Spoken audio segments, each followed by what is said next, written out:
Guys, today we're going to show you amazing stuff, really cool. Actually, the top 3 tricks or skills improve your chi sao to amazing levels. So Chris, what is the first trick in doing chi sao?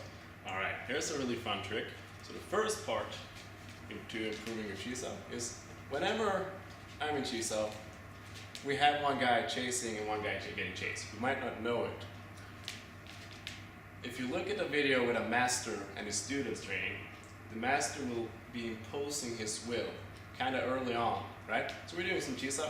Here's a level playing field. But then I'm gonna start, not by pushing or pressing, but I'm gonna roll into Janne's comfort zone. From here, whether he knows it or not, I'm limiting his possibilities. So that's the first. Impose your will from the beginning. So no matter what Janne does now, I'm one step ahead of him. I will do first from the WT, the first section. Yep. My first pull. Give my arms just like this, but I also impose my will on Janne's comfort zone. As I'm, doing the slide here, I'm rolling it into a position that threatens Janne's comfort zone. And here, of course, the tack is given, and I touch. Cool. So that's number 1. Yeah. Take the opponent's comfort zone. And you look at any master. We have lots of people in the WT and also in the WC scene directly putting long arms, going into the student's comfort zone and actually winning before he even started. Yeah, and this isn't a dick move either, It's just, whatever we're training, it's gonna, just give me more sensory information. And here's number 2. And the number 2 is what? Getting this sensitive, this information, this pretty much the tactical data. You need more sensors. And what I mean by that, if we're just here, see, very rigid when he strikes, here, bum, and he strikes again, bum, bum, bum, I miss a lot of information, but if I feel more like I'm rolling, see, here, I get this couple of extra inches of information that we're exchanging here. So whenever I'm in chi sao, I'm imposing my will, and I do this slight roll in every technique. Some guys like to call this spiral force, or like spiraling in the forearm, Slowly I'm rolling up the long side. That's, just sitting up here, I have some roll here. Rolling, keeping this in the comfort zone of Janne. Yeah.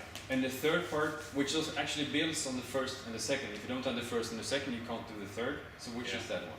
The third one, I love this. So we have this like trapping hand. He strikes, I trap this arm here, and I trap this arm here, and then I can punch. No, I can't. So trapping doesn't actually trap him. So what the experts do is, when I get the strike, I use these 2 things into the comfort zone, rolling or spiraling, and then I wrap Janne up. When he strikes me forward, like this is a straight, he's going with a straight. This is what it looks like. The most obvious, thing to deal with. I'm dealing with this force coming this way.